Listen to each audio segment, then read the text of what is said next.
Nahuli ng pinagsanib na puwersa ng Dapitan City Police Station at iba pang unit ng pulisya ang top 3 most wanted person municipal level na kinilala na si alias Nilo, 33 anyos, residente ng Barangay Uwaon, Dapitan City, Zamboanga del Norte sa isinagawang law enforcement operation dakong alas 12:30 ng hapon nito lamang ika-17 ng Nobyembre taong kasalukuyan.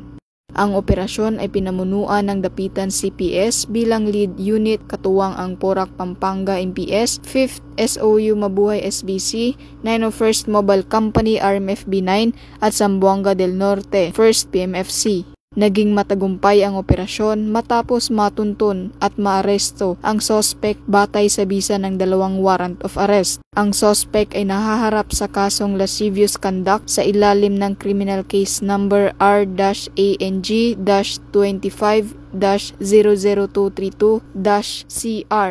Ang warrant ay inihain ni Honorable Edwin Cruz Siapco, Acting Presiding Judge ng RTC Branch 59, 3rd Judicial Region, Angeles City, Pampanga noong ika-23 ng Enero taong kasalukuyan na may inirekomendang piyansa na 200,000 pesos.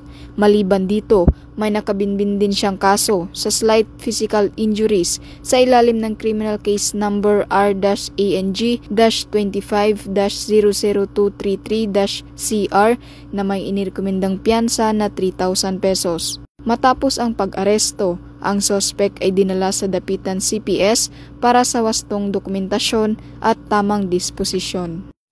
Mula dito sa tanggapan ng kapulisan sa Rehiyon Siyam, ako ang inyong PNN correspondent, Patrolwoman AG Cortez, alagad ng batas, tagataguyod ng Balitang Pulis.